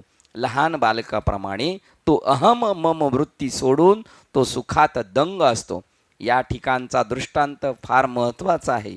भूक आणि थकवा लहान मुलाच्या ठिकाणी असतात, कारण खेळाच्या आनंदामुळे ते मूल त्या सर्वांची तमा बाळगत नाही. बघा, खेळत असताना त्याला जेवून घे दमला असशील, त्याला वाटत नाही, ते खेळाशी रमलेले असल्यामुळे. त्याप्रमाणे साक्षात्कारी मानवामध्ये अहम आणि मम भावना असतात, परंतु तो सतत आत्मसुखात रममान होत असल्याने त्याच्याकडे पण स्वतःचा अहम आहे, मम आहे, परंतु तो रमलाय कोणामध्ये? स्वतःच्या आत्मसुखात रममान होत असल्याने तो त्याची तमा बाळगीत नाही. का मी थकलोय, का मला भूक लागली की नाही, तसं काहीच नाही. तो तमा बाळगीत नाही आणि त्याला अहम ममता भाव याकडे दुर्लक्ष केले जाते. त्याच्या स्वतःच्या अहम आणि माझं आणि मी याच्याकडे तो दुर्लक्षित करतो. त्या अहम आणि ममला ती वस्तू तुमच्याजवळ असली काय किंवा ती तुम्ही विसरला काय याचे त्याला फारसे महत्त्व नसते, कारण तुम्ही तिच्या बाबतीत अनभिज्ञ असता. तिच्याबद्दल तुम्ही समरस असल्यामुळे तुम्हाला त्याच्याबद्दल काय तो अहम आणि ममता त्याच्याकडे असूनही नसल्यासारखा आहे. तो त्यांना ओळखीत नाही, पण आहे त्याच्याकडं. श्री शंकराचार्यांच्या काव्याची काळजीपूर्वक आणि उत्कृष्ट तंत्र लक्षात घेणे फार मजेशीर आहे. क्षुधा, देहव्यथा हे दोन शब्द निर्ममो आणि निरहम या शब्दाच्या तुलनेत चपलक बसतात. मम भावनेमुळे अधिक विषयवस्तूची क्षुधा निर्माण होत असते. तर अहंता आणि ममता या दोन्ही भावना घालून टाकल्या आहेत. त्याच्यामध्ये विषयवस्तू संबंधीच्या अधिक क्षुधा किंवा अहम केंद्रित व्यथा नसतात. अशीच व्यक्ती केवळ जगात सुखी असते. ज्याच्याकडं अहम नाही आणि मम नाही त्याला मग कशाचीच जाणीव नाही. मग त्याला म्हणतात नाठवे घरदार तहान पळाली भूक. मी जर आहे तर मला घराची आठवण होईल, मी जर शरीर आहे तर मला भुकेची आठवण होईल. पण या दोन्ही नसल्यामुळे तो निर्मोही असतो, निरहंकारी असतो आणि सुखी असतो. श्लोक क्रमांक 539. अशा तत्ववेत्याचे जेवण म्हणाल तर चिंता शून्य आणि दैन्यरहित वृत्तीने मिळवलेली भिक्षा. त्याला जेवणाचं काही घेणं देणं नाही, त्याला जिभेचे चोचले नाही. अशा तत्ववेत्याचे जीवन म्हणाल तर चिंता शून्य, मला मिळेल का नाही आज खायला त्याची काळजी करत नाही. आणि आपल्याला सांगितलं तसं राहा, पक्षी अंगणी उतरती ते का गुंतवणी राहती, तैसे असावे संसारी. त्याला चिंता शून्य आणि दैन्यरहित वृत्तीने मिळवलेले, माझ्याकडे काय नाही म्हणून मी भीक मागून मिळवले असं त्याला वाटत नाही. माझ्याकडे नाही याची पण नाही, आणि मला आता भीक मागायला लागली याची सुद्धा त्याला काही खंत नाही. नदीचे पाणी पिणे, स्वतंत्र आणि निरंकुश स्थितीने वावरणे. पाणी प्यायचं नदीचं, काय मिळेल ते खायचं, आणि स्वातंत्र्य निरंकुश स्थितीने वर्तन, त्याच्यावर कोणाचाही अंकुश नाही, स्वतंत्र. स्मशानात किंवा जंगलात न भीता निद्रा घेणे. कुठं झोपू शकतो? स्मशानात सुद्धा किंवा जंगलात सुद्धा, कारण त्याला न भीता. कारण काय झालेलं, आपलं भय पडून गेलेले आहे की नाही. तुका म्हणे काळ आता करू न शके बळ. ज्याला धुवायला लागत नाही, वाळवायला लागत नाही असे दिक्क वस्त्र पांघरणे म्हणजे वल्कल है ना, मग दिगंबर वस्त्र असं ना, ज्याला धुवायला लागत नाही, वाळवायला लागत नाही असे दिक्कू वस्त्र पांघरणे. ज्याची शय्या म्हणजेच पृथ्वी, वेदांताच्या मार्गावर ज्याचा संचारच आणि त्याची परब्रह्माच्या ठिकाणी क्रीडा चालू असते, तो वेदांताच्या मार्गाने संचार करत असतो आणि त्याची ह्या विश्वामध्ये सर्व क्रीडा चालू असते. अन्न वस्त्र निवारा या मानवाच्या प्राथमिक गरजा आहेत. तो जी संगत करतो आणि ज्या प्रकारच्या कर्मात रस घेतो ती त्याची सांस्कृतिक उत्क्रांती दाखवतात. साक्षात्कारी मानवाच्या या उपाधीचे या श्लोकात वर्णन केलेले आहे. जाणीवेच्या उच्चतर पातळीवर जो जागृत झाला आहे तो या जगात पूर्णपणे स्वतंत्र जीवन जगत असतो. तो जिथे वर पोचला त्याला कशाचं बंधन नाही, तो कुठेही पण जाऊ शकतो. चिंतारहित, चिंता शून्य, त्याला विचलित अथवा प्रक्षोभित करील असे विचार त्याच्या मनात येत नाही. जो चिंता करीत नाही त्यास चिंता शिवत नाही. अदैन्य, तो कसा कोणासही कोणत्याही वेळेस कोणत्याही पातळीवर भेटावयास तयार असतो. कोणी देईल ते तो खातो.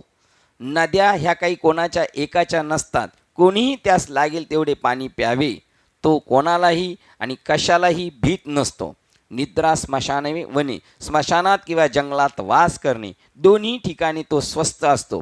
तो कोठे झोपतो यात फरक नसतो. वस्त्रम म्हणजे कपडे, झाडाची साल असाही याचा अर्थ होतो. साक्षात्कारी मानव कोणताही कपडा वापरतो त्याला वल्कले पुरेशी होतात. पालन पोषण आदी रहित ते धुतले व वाळलेले असेही नसते, किंवा बुडवून काढले की कोरडे असेही नसते. वस्त्र नसेल तर तो दिगंबरही राहू शकतो. जे भेटेल ते घालायला, नाहीच भेटला तर दिगंबरही राहू शकतो. अशा तऱ्हेने तो बाह्य परिस्थितीवर अवलंबून न राहता पूर्णपणे स्वतंत्र असतो, कारण त्याच्यावर त्याचा काहीच परिणाम होत नाही. या बाह्य जगाचा त्याच्यावर काहीच परिणाम होत नाही. ज्याच्या आध्यात्मिक अधिकाराची बाह्य चिन्हे दिसत नाहीत व जो बाह्य विषयात आसक्त नसतो असा हा आत्मवेत्ता. ज्याच्या आध्यात्मिक अधिकाराची बाह्य चिन्ह दिसत नाही, दंड, काही वेगळेपणा नाही, आणि जो बाह्य विषयात आसक्त नसतो असा आत्मवेत्ता या शरीररूपी विमानाचा आश्रय घेऊन दुसऱ्याच्या इच्छेने प्राप्त झालेल्या सर्व विषयाचा लहान मुलाप्रमाणे भोग घेत असतो. दुसऱ्याच्या इच्छेने म्हणजे कोणाच्या? दुसऱ्याच्या म्हणजे कोणाच्या इच्छेने? माळीये जे होते नेहमी नेले ते होते जळ निवांतचे राय, ते पाणी ऐसे व्हावे का. मग आता दुसऱ्याच्या म्हणजे कोणाच्या? माळ्याच्या, परमात्म्याच्या इच्छेने त्याला नेणार तसा तो जाणार. हो, दुसऱ्याच्या इच्छेने प्राप्त झालेले, स्वतःच्या इच्छेने नाही. भगवान जसं माळेला पाणी कुठं न्यायचं तिकडं नेणार, तसं सर्व विषयाचा लहान मुलाप्रमाणे भोग घेत असतो. देहाशी संपूर्ण तादात्म्य तोडून हा साक्षात्कारी मानव सर्व प्रकारच्या विषयवस्तूंचा उपभोग घेतो. सामान्यपणे आपले देहाशी तादात्म्य असते. पूर्णतेला पोहोचलेला मानव आपल्या देहाशी तादात्म्य न बाळगता वस्तू विषयांचा उपभोग घेत असतो. तो त्याच्या मागे धावत नाही, उलट त्या वस्तूच परेच्छा न मागताही त्याच्याकडे येत असतात. त्याने विषय वस्तूशी संबंध लहान मुलाच्या संबंधाप्रमाणे असतात. दूध केव्हा व कसे घ्यावे हे मुलास समजत नाही. एखादी वस्तू त्याला खेळायला दिली तर तो खेळतो, त्याच्या हातून काही पडले तर ते कसे उचलावे हे त्याला समजत नाही. कोणीतरी ते उचलून त्याच्या हातात द्यावे लागते. लहान मुलाला भरवणं नको म्हणतो, काही पडलं तर त्याला जसं दुसरं कोणतरी देतं तसं याला दुसरं कोण देतो? भगवंत नेत असतो त्याला. साक्षात्कारी मानव लहान मुलाप्रमाणे परेच्छेने भोवतालच्या वस्तूंचा उपभोग घेतो. दुसऱ्यापासून भिन्न दिसावे अशी बाह्य लक्षणे तो धारण करीत नसतो. तरीही तो आपल्या केवळ अस्तित्वाने एखाद्या समूहात सर्वाहून वेगळा चमकून दिसतो. तो वेगळं काही दाखवत नाही, तरी पण तो निवडलाच जातो.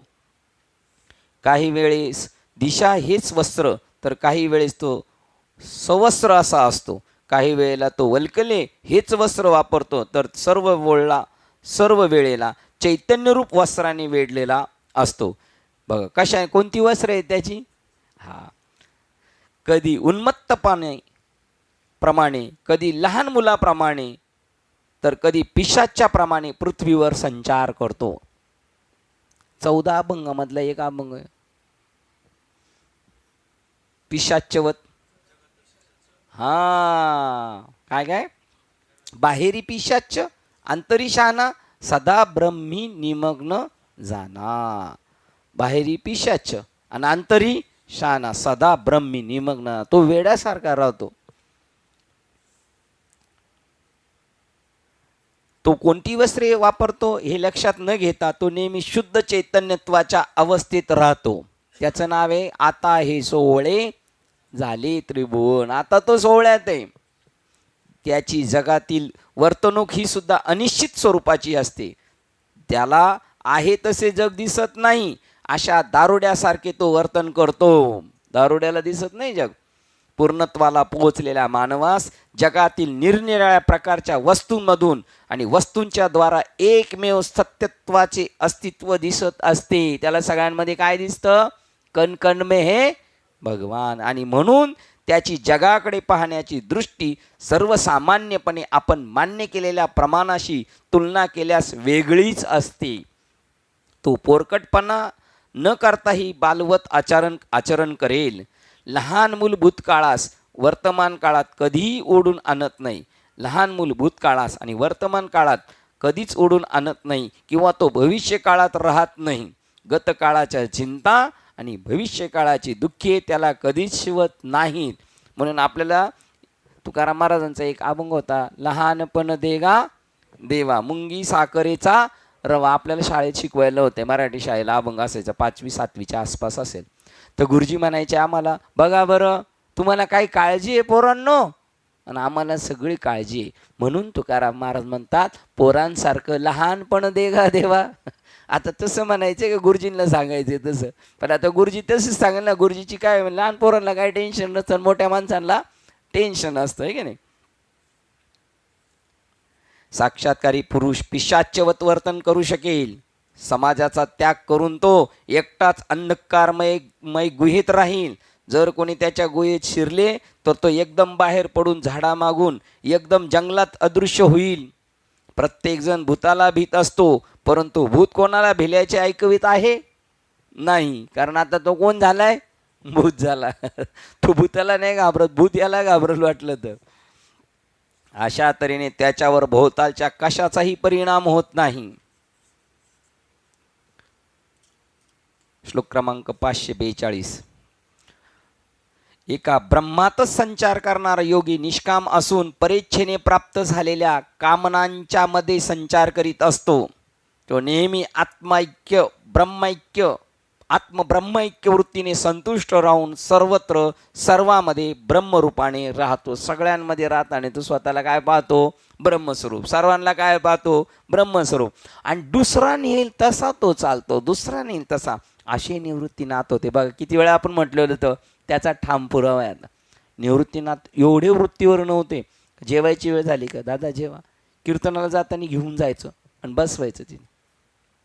अशी काही महात्मेत बघा, त्यांना 2 माणसं चोपदार त्यावेळेला घेऊन जातात, बाबा इथं उभं राहायचं, इथं कीर्तन करायचं, इथं बसायचं, इथं जेवायचंय.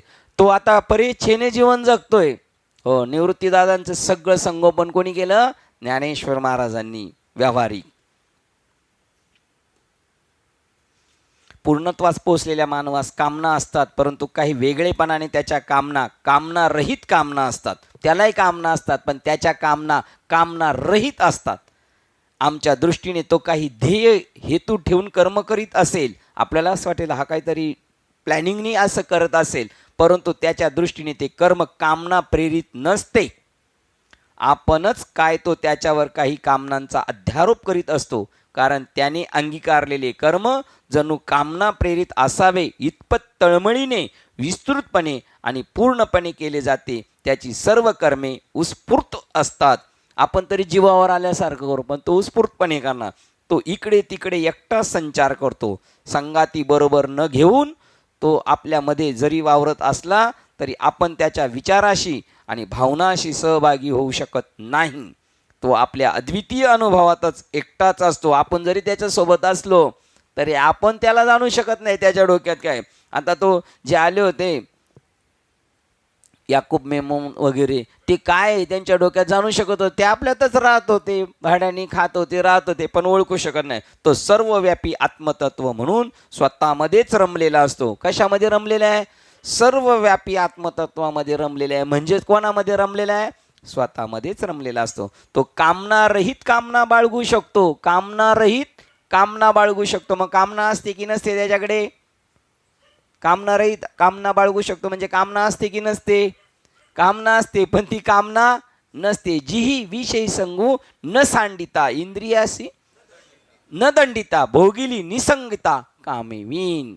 बघा, तो कामनारहित कामना बाळगू शकतो. तो या प्रकारे जीवन व्यतीत करीत असताना तो त्यास आपणास सहभागी करू शकत नाही, कारण ते स्पष्ट करून सांगण्यात त्याच्याजवळ शब्द नसतात. तो आपल्याला त्याच्यात इन्व्हॉल्व करू शकत नाही, किंवा तो त्यात रममान होत असतो. ती जीवन पातळी समजून घेण्यास आपणापाशी बुद्धी नसते. तो काय उंचीवर हे आपण कळू शकत नाही. श्लोक क्रमांक 543. सतत परमानंदाने सुखित झालेला तो ज्ञानी असूनही कधी मूढासारखा, क्वचित विद्वानासारखा, कधी सम्राटाच्या वैभवाने तर कधी भ्रमिष्टपणासारखा, क्वचित अतिशय शांत तर कधी अजगरासारखा सुस्त, कधी सन्मानितासारखा तर क्वचित अपमानितासारखा, कोणालाही माहीत नसता संचार करीत असो. त्याला काय मान होतो, अपमान होतो. विद्वानासारखं बोलल, कधी वेड्यासारखं बोलल, कधी सम्राटासारखा राहील, कधी भ्रमिष्ठासारखा. अंतिम साक्षात्कार झाल्यानंतर तो सिद्ध पुरुष या जगात जीवन कसे घालवित असेल, त्याच्या वागण्याचा काय नियम घालता, त्याच्या वागण्याला काही नियम घालता येणार नाहीत. ज्या पद्धतीने तो जीवन जगतो असे काही मार्ग या श्लोकात सांगितले आहेत. कधी तो मूढासारखा वागतो तर कधी तेजस्वी बुद्धिमान माणसासारखे. काल जो 1 नंबरचा बुद्धू वाटला तो आज भयंकर बुद्धिमानासारखा वाटेल. कधी तो राजवैभवी शाही इतमामाने राहतो, तर काही वेळा तो वेड्यागत भ्रमती करतो. ही सर्व काही जगाच्या दृष्टीने त्याच्याविषयी बाह्य अनुमाने असतात. जग म्हणतो तो असा वेडा आहे, शान आहे वगैरे, लय विद्वान आहे, मूर्ख आहे, परंतु तो त्या मस्तीमध्ये आहे. कधी तो अजगरासारखा पडून राहून अगदी शांत असेल. अजगर हा जंगलात राहणारा सर्वात मोठा सर्प असून 6 महिने झोपून राहतो. तो अन्न मिळवण्याकरता आवर्जून कधी बाहेर पडत नाही. जर चुकून काही त्याच्या मार्गावरून जात असेल तरच तो ते ओढून घेतो आणि खाऊन फस्त करतो. नाहीपेक्षा तो अन्ना वाचून राहतो, हवा खाऊन. सिद्ध पुरुष कधी याच पद्धतीने राहतो. तुम्ही अन्न घेतले का महाराज, असं जर आपण त्यांना विचारले तर तो उत्तर देईल, अद्याप माझ्यापर्यंत कोणी पोहोचलेच नाही. तुम्ही काही खाल, यावर तो विचारील, तुम्ही हा प्रश्न का विचारित आहात. तुम्ही जर विचारलं काय खाणार का, तर तो म्हणेल तुम्ही असा प्रश्न का विचारता. तुम्हाला किती हवे असे विचारल्यास तो म्हणेल तुम्ही द्याल तेवढे. हत्ती चालेल, उत्तर काही हरकत नाही. उंदीर चाले तरी तेच उत्तर. अशा तऱ्हेने अजगर वृत्ती तो दाखवील. कधी तो सत्कार किंवा पदवी समारंभाला उपलब्ध होऊ शकेल, पण इतर वेळी मात्र तो लोक त्याला दुष्ट राक्षस म्हणून संबोधतील. कधी त्याचा अपमान होईल तर इतर वेळी जगापासून अलिप्त राहील. अशा तऱ्हेने साक्षात्कारी पुरुष अनंत तत्वाच्या परमसुखाचा उपभोग घेत संचार करतो. तो परमसुखात इतका मग्न असतो की त्याला देह आहे याची देखील इतरांनी त्याला आठवण करून द्यावी लागेल. त्याच्या शरीरासंबंधी त्याला अहवाल मिळताच या अनंत तत्वात देह म्हणजे एक क्षुल्लक धुळीचा कण असतो, अशी त्याची अनुभूती. आपण विचारसागर वाचला तर तत्वदृष्टीचा इंडा असा दाखवलाय, तत्वदृष्टीचा, है ना. झालं का पूर्ण वाचून? आता काय एकदा वाचून झालंय ना, मग आता ठेवून द्यायचा. तो श्लोक क्रमांक 544. तो निर्धन असूनही सदैव संतुष्ट. काहीच नाही त्याच्याकडे, संध्याकाळी खायची चिंता आहे, पण त्याला त्याची चिंता नाही. त्याला खायला नाही याची चिंता कोणाला आहे? आपण म्हणणार याला संध्याकाळी खायला चिंता आहे. तो निर्धन असूनही सदैव संतुष्ट. कोणाचे साह्य नसले तरी बलवान. त्याला कोणाच्या मदतीची गरज नाही, कारण त्याच्या पाठीमागे कोण आहे?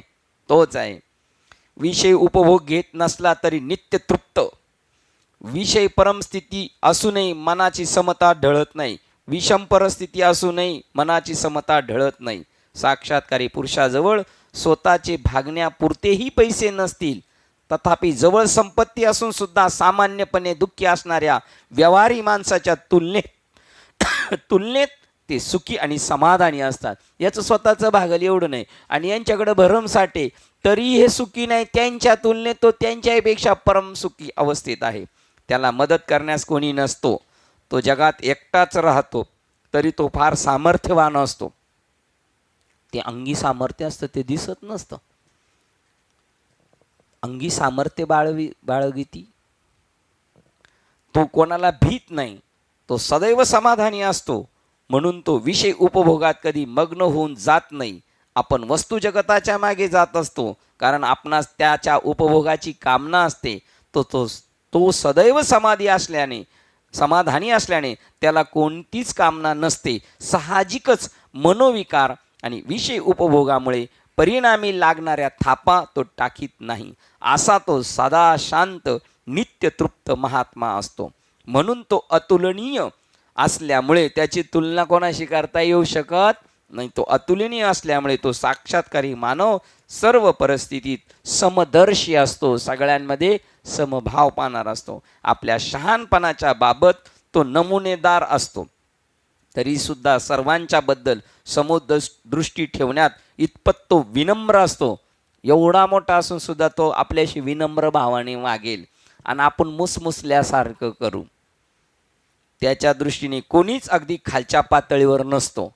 आपल्या ज्ञानी नजरेतून तो सर्वांना स्वतःप्रमाणेच मानतो. तो कोणाला कमी समजत नाही. हा विद्वान काही करीत असला तरी आतून निष्क्रियच. तो आपल्यापेक्षा उद्योग चांगले करीत राहील, परंतु त्याच्यामध्ये त्याची आसक्ती नाही. हा विद्वान काही करीत असला तरी आतून निष्क्रियच. प्रारब्ध कर्मफलाचा भोग घेत असला तरी खरा अभोक्ता. शरीर असूनही देहात्मता टाकलेली असल्यामुळे अशरीरीच परिच्छिन्न असून सर्वव्यापी असतो. दिसायला 3.5 हाताचा, परंतु आकाशापेक्षा मोठा. देहात्म भावना टाकलेली आहे, जशी सापानी काट टाकलेली आहे तशी. भोगता असून सगळे भोग घेऊन सुद्धा अभोक्ता. प्रारब्ध कर्माचा भोग घेत असला तरी, आणि काही करीत असला तरी आतून निष्क्रियच. आमच्या दृष्टीने तो कर्म करीत असला तरी त्याच्या दृष्टीने मात्र तो काहीच करीत नसतो. शरीर, मन, बुद्धी, उपकरणे कर्म करीत राहतात, ती केवळ प्रारब्धामुळे. मी काय करू शकणार? मी फक्त त्याच्या कर्माचा साक्षी असतो. माझ्या सान्निध्यात ते कार्य करीत असतात. प्रकृती, आवरणे कर्म करतात की नाही हे माझ्या दृष्टीने महत्त्वाचे नाही. कर्म करीत असूनही मी करता नव्हे, अशी असते आत्मसाक्षात्कारी पुरुषाची स्थिती. तो स्वतःला शरीर समजत नाही, पण शरीर त्याच्या सान्निध्यात काम करते, म्हणजे तो शरीर वेगळा आहे. कर्म करणे आणि उपभोग घेणे हे मनबुद्धीने त्यात केवळ रममान होण्याकरता असते. मी कर्म करतो हे कोणाला वाटतं? मनाला. आणि मी उपभोग घेतो हे कशाला कळतं? बुद्धीला. हे मन बुद्धीने त्यात केवळ रममान होण्याकरता असते. ते माझ्यात असतात, मी त्यांच्यात नसतो. बघा, या जगामध्ये जग माझ्यात आहे पण मी जगामध्ये नाही. त्याचं उत्तर आहे बघा, मी त्यांच्यात नसतो, ते माझ्यात असतात पण मी त्यांच्यात नसतो. जरी त्याला शरीर असले तरी हा साक्षात्कारी पुरुष म्हणजे देह नव्हे. जरी बाह्यता सीमित व्यक्ती असली तरी त्याचे सर्वांच्या मधील आत्मतत्वाशी तादात्म्य असते. तो जरी दिसायला छोटा तरी सगळ्यांबद्दल ते कनेक्ट आहे, सगळ्यांशी त्याचं समानता आहे, तादात्म्य त्यांच्याशी आहे. शरीराशी नाही तादात्म्य, पण सर्वांच्या अंतःकरणात असणाऱ्या आत्म्याशी त्याचं तादात्म्य आहे. श्लोक क्रमांक 546. ह्या ब्रह्मवेत्याला सदा अशरीर भावात स्थित असल्यामुळे, तो शरीरात असून सुद्धा अशरीर, मला शरीर नाही, हा ब्रह्मवेत्याला तो सदा अशरीर भावात स्थित असल्यामुळे, शरीरात असून सुद्धा मी शरीरात नाही अशा भावात असल्यामुळे, प्रिय अप्रिय शुभ अशुभ हे कधीच स्पर्श करू शकत नाही. जगची देह झाले म्हणून प्रिया अप्रिय गेले, हर्षा मर्ष ठेले दुजे विन. हे सगळं जगच त्याचं शरीर झालेलं, त्याचं तेवढं शरीर नाही. म्हणून प्रिय अप्रिय शुभ अशुभ हे कधीच स्पर्श करू शकत नाही. साक्षात्कारी पुरुषास देहामुळे काही सुखदुःख होत नाही, कारण त्यास तीव्र असा देहभाव नसतो. आणि आपला कसा भाव असतो? तीव्र भाव असतो. तो काही आपल्यासारखा देह अनुभवात गुंतून पडत नाही. आपणास भोवतालच्या सुखावह घटना सुख देतात आणि असुखावह घटना दुःख देतात. पूर्णत्वास पोचलेल्या मानवास जाणीवेच्या उच्च पातळीवरील जागृती आलेली असल्यामुळे निकृष्ट पातळीवरील जीवनात घडणाऱ्या घटनांचा त्याच्यावर परिणाम होत नाही. तो उच्चतर स्तरावर जागृत झालेला आहे, त्याला निकृष्ट पातळीवरील आत्मनिष्ठ आणि वस्तुनिष्ठ घटना कधीच बाधत नाही. तो सदैव ब्रह्म भावनेत पूर्ण मुरलेला असतो. निर्माण मोहा जितसंग दोषा अध्यात्मनित्या विनिवृत्त कामा. विनिवृत्त कामा. काय अर्थ त्याचा? निर्माण मोहा जितसंग दोषा याचा अर्थ काय? अध्यात्मनित्या विनिवृत्त कामा द्वंद्वैर्विमुक्ता सुख दुःख संज्ञेर गच्छन्त्य मूढा पदमव्ययंतात. जो परम तत्वाला पोचलेला आहे त्याला मान अपमान सुख दुःख द्वेष राग मान प्रतिष्ठा ह्या गोष्टी नसतात. तो त्या परम तत्वात विलीन झाल्यामुळे परम सुखी असतो. अरे वा. आता तू असं किती वेळा म्हणलं मग आमच्या लक्षात राहील? किती वेळा म्हणलं आपल्या लक्षात राहील का? पहिलं काय म्हणले, दुसरा म्हणत असताना आपण विसरून जाणार आहे. अशी बुद्धी देवाने दिली पाहिजे. अशी बुद्धी तरुणपणात बालवयात मिळतं, कारण डोक्यात काही गोविंदा नसतो, त्यामुळं ते स्मरणात राहतं. बघा, तुला मान अपमान सुख दुःख कशात नाही, तो असलं तरी त्याला त्याचे बाधता होत नाही. तू जशी काय त्या रिलेटेड श्लोक आज पाठ करून येते असं वाटते आम्हाला. असं आमचा ग्रह झालेला, कारण आमची अक्कलच तेवढी ना, आमची अक्कल गुडघ्यात तेवढ्यापर्यंतच आम्ही विचार करतो, त्याच्या पुढचा विचार करूच शकत नाही आपण. असं वाटणार की नाही? ती बरोबर ते श्लोक पाठ करून येते का नाही? जो अंतरी दृढ परमात्मरूपी गुढ तरी बाह्य भागू रूढ लौकिक जास्त. लोकांमध्ये रागायचं म्हणून तसा राहतो, नाही तर तो त्यांच्या अंतःकरणामध्ये गढून गेलेला आहे. छान, उत्कृष्ट.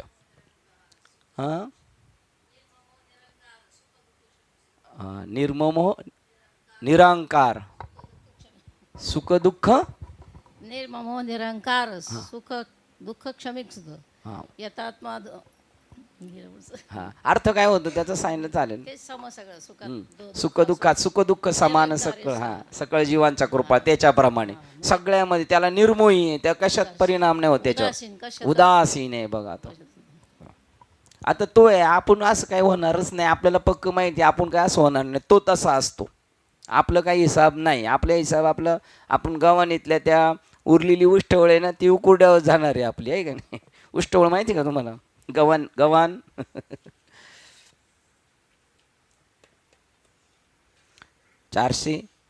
547. ज्या देहाभिमानी पुरुषाच्या स्थूल सूक्ष्म आणि देहाशी संबंध येतो त्याच्यावरच केवळ सुख दुःख शुभ अशुभ याचा परिणाम होतो. बघा, जो देहबुद्धीवर असतो त्याला हे सगळे असे श्लोक आले दोन्ही. ज्या देहा भीम आणि पुरुषाचा स्थूल आणि सूक्ष्म आदी देहाशी संबंध येतो त्याच्यावरच केवळ सुख दुःख शुभ अशुभ याचा परिणाम होतो. ज्याने आपले भवबंध तोडले आहेत आणि जो सत्यतत्वाशी तदाकार झालेला आहे त्या जीवनमुक्तास शुभ अथवा अशुभ कर्मे फले कोठून असणार. हा श्लोक मागील श्लोकाचा विस्तार आहे. कोणत्या घटना मग त्या आत्मनिष्ठ असोत वा वस्तुनिष्ठ असोत त्या साक्षात्कारी पुरुषावर परिणाम करू शकत नाही. त्याच्यावर का परिणाम करू शकत नाहीत हे या ठिकाणी स्पष्ट केले आहे. तुम्ही जेव्हा देहाशी स्थूल सूक्ष्म आणि कारण तादात्म्य देहाशी होत असता तेव्हा त्याच्यापासून तुम्हाला सुखदुःखे भोग प्राप्त होतात. ज्या घटना तुम्हाला सुख देतात त्या तुम्ही शुभ समजता आणि ज्यापासून दुःख प्राप्त होते त्यांना तुम्ही अशुभ समजता. इतरांच्या दृष्टीने ते उलटेच असते.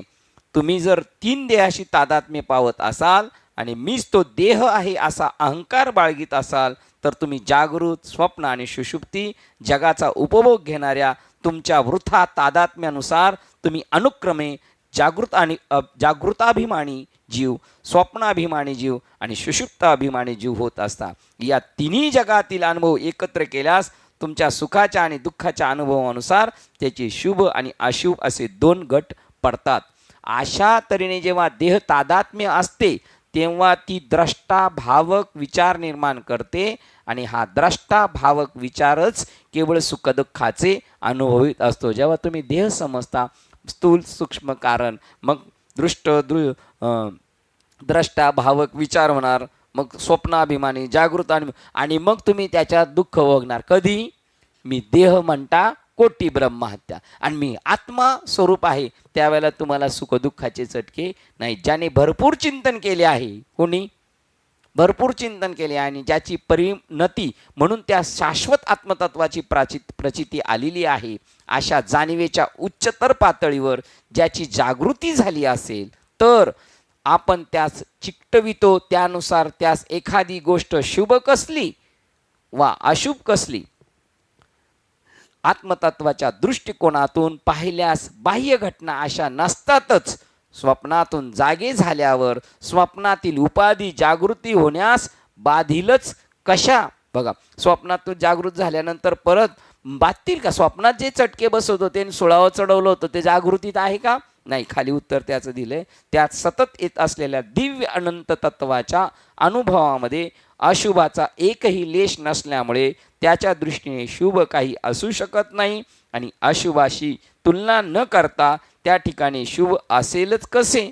शुभ आणि अशुभ या सापेक्ष संज्ञा आहेत आणि ब्रह्म परिपूर्णत्व देहोच्या दोहोच्याही पलीकडे असते. ब्रह्म सुख आणि दुःखाच्या पलीकडे, शुभ आणि अशुभाच्या पलीकडे. आणि जेव्हा ब्रह्म होणार त्यावेळेला ह्या सुख दुःखाचे चटके बसणार नाही. आपल्याकडे 2 मिनिटं आहेत अजून. एक श्लोक होणार 548. सूर्य राहूने ग्रासलेला नसूनही मेघ निर्मित अंधकाराने झाकलेला भासतो तसा, परंतु वस्तुस्थिती न कळल्यामुळे भ्रांतीने सूर्यग्रस्तच आहे असे लोकांकडून म्हटले जाते. सूर्य झाकला नाही पण पृथ्वी आडवी आल्यामुळे सूर्य दिसत नाही. तसा देहमुळं तो कसा आहे हा दिसत नाही. सूर्यग्रहणाचे उदाहरण या ठिकाणी दिले आहे. पाहणाराच्या दृष्टीने सूर्यास ग्रहण लागले असते. सूर्य अंधकारामध्ये आवृत्त झालेला आहे असे जे म्हणतात तेव्हा त्याच्या अचूक ज्ञानाचा अभाव असतो. सूर्य कधीच अंधारात नसतो. अंधारात असता तुम्ही, मध्ये पृथ्वी आडवी आल्यामुळं. सूर्य तर नेहमी 24 तास देदीप्यमान येतो, परंतु तुम्हाला त्याची तिथपर्यंतची उंची माहीत नसल्या तुमच्या आडवी पृथ्वी आल्यामुळं तुम्ही अंधारात आहे आणि तुम्ही काय म्हणता सूर्याला ग्रहण लागलेलं आहे. तेव्हा त्याच्या अचूक ज्ञानाचा अभाव असतो. प्रकाश स्तोताला म्हणजे सूर्याला अंधकार आवृत्त करेलच कसा? कारण मग जो अंधाराने झाकला असेल तर तो सूर्यच नाही, आहे की नाही? तसे म्हणणे म्हणजे शब्दाचा विरोधाभासच म्हणावायचा. तुम्ही म्हणायचं सूर्यप्रकाश मानेन, परत म्हणायचं तो अंधारात आहे, म्हणजे काय झालं? तुमच्या शब्दाच्या बोलण्याचा सुद्धा काय झाला? विरोधाभास. परंतु तसे तर घडत असताना दिसते मात्र तसेच. असे दृश्य जरी आपण पाहत असलो तरी सदा स्वयंप्रकाशी अशा सूर्यास अंधकाराने कधीच आवृत्त केलेले नसते. सूर्याने कधीच अंधार पाहिलेला नाही. ही जी दृश्य भ्रांती निर्माण होत असते ती सूर्य आणि पाहणारा यांच्यामध्ये चंद्र आड आल्यामुळे अडथळा येतो. म्हणून चंद्राची सूर्यावर कधीच सावली पडत नाही. सावली पडती ती पाहणाऱ्यावर. अगदी खग्रास ग्रहणाच्या वेळी देखील सूर्य हा सूर्यमालेत राहून पूर्वीसारखाच सदैव तळपत असतो. एक श्लोक पूर्ण करतो म्हणजे तुम्हाला त्याचं का. त्याप्रमाणे मूढजन देहादिक सर्व बंधनापासून मुक्त झालेल्या ब्रह्मवेत्यास शरीर आभास दर्शनास पर शरीराचा केवळ भास होतो म्हणून शरीरधारी समजतात. सूर्यग्रहण लागले नाही तो त्याला ग्रहण नाही, तो पूर्ण प्रकाशमान आहे. पण तुमच्या आणि सूर्याच्या मध्ये काय आलेलं आहे, चंद्र आल्यामुळे तुम्ही त्याला पाहू शकत नाही. तद्वत ब्रह्मवेत्ता हा पूर्णपणे शरीर मन बुद्धीच्या पूर्णपणे बंधनातून मुक्त झालेला असतो. मूर्ख लोक त्याला शरीरधारी बद्धच समजतात. त्याच्या दृष्टीने तो म्हणजे देह नव्हेच. जसे सूर्याच्या दृष्टिकोनातून त्याच्यावर सावली पडूच शकत नाही. आपल्याला आत्मतत्वाचे जे ज्ञान नसते ते मनोविक्षेपामुळे चंद्राच्या सावलीमुळे. का दिसतोय सूर्याला ग्रहण? चंद्रमध्ये आला. आणि आपल्याला आत्मतत्व का दिसत नाही? मन आणि बुद्धीच्या विक्षेपामुळे. ते संपले तर संपेल. 49ला आलोय. आता आपले फक्त 32 श्लोक राहिलेले, म्हणजे 2 दिवसाचं काम आहे फक्त. म्हणजे आपण पूर्णत्वाच्या दिशेने चाललो. आपला विवेक चूडामणीचा शेवट व्हायला 32 श्लोक म्हणजे 2 दिवसाचं काम राहिले. परंतु उद्यापासून आपल्याला सुट्टी आहे. तर दीपक बाबांचा सप्ताह 29 तारखेला चालू होणार आहे आणि 5 तारखेला काल आहे. तोपर्यंत आपल्याला 5 तारीखपर्यंत सुट्टी आहे. कदाचित एखाद्या वेळेला 28ला झालं तर होईल, नाही तर होणार नाही. याची नोंद घ्यायची. जर झालं होणार असेल तर आपण ग्रुपला मेसेज टाकू. नाही तर आता असं लक्षात ठेवायचं आहे की 5 तारीखपर्यंत सुट्टी आहे आणि आलाच एखाद्या दिवसमध्ये तर 28ला आपण बघूया. गोटीला जास्तपर्यंत आपले सर्व पूर्ण होतं आहे. आपण हा निरोप देतोय विवेक चूडामणी ग्रंथाला. जाता जाता एक महात्मा जाता जाता पुन्हा आपल्याला काहीतरी सांगतोय. झालेली सेवा हृदयस्थ सद्गुरू सच्चिदानंद श्रीपाद बाबा रामदास बाबा अधिष्ठान श्री विवेक चूडामणी ग्रंथ संत मालिका तसेच तुम्हा संत वृंदांच्या चरणावर सेवा समर्पित करून सेवेला इथे पूर्ण विराम देऊया. पुंडलिक श्री ज्ञानदेव तुकाराम पंढरीनाथ भगवान की जय. माऊली ज्ञानेश्वर महाराज की जय. जगद्गुरु संत तुकाराम महाराज की जय. शांती ब्रह्म एकनाथ महाराज की जय. सच्चिदानंद श्रीपाद बाबान की जय. सच्चिदानंद रामदास बाबान की जय. अवधूत चिंतनम श्री गुरुदेव दत्त गोपाल कृष्ण भगवान की जय. बोलो रे भाई सब संतन की जय. गणपति बाप्पा मोरया. आता विश्वास मगे देवी येणे वाक्यज्ञ तोषावे. तोषोनी मज द्यावे फसाय दाणे. जे प्रांची व्यंकटी सांडो तया सत्कर्मी रती वाढो. भूता परस्परे जळो मैत्र जीवांचे. दुरितांचे तिमिर जाओ विश्वस्वधर्म सूर्य पाहो. जो जे वांचिल तो ते गावो प्राणी जात. वर्ष सफळ मंगळी ईश्वर निष्ठांची माती आहे. अनावर्त भूमंडळी भेटत त्या भूता.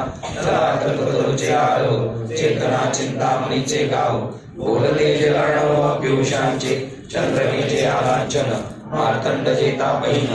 हे सर्वाई सदा सज्जन स्वैरे होतो. किंबहुना सर्व सुखी पूर्ण होणे तिन्ही लोकी. भजिद्वाजी पुरसी अखंडित आणि ग्रंथोपजीवी विशेष लोकी. दृष्टादृष्ट जे होवावेजी. एकमय श्री विश्वेश्वरा हो. होईल दान बसाहो. येणे वरे ज्ञानदेव सुखिया झाला. येणे वरे ज्ञानदेव सुखिया झाला. येणे वरे ज्ञानदेव सुखिया झाला. हरि ओम. शांती शांती शांती.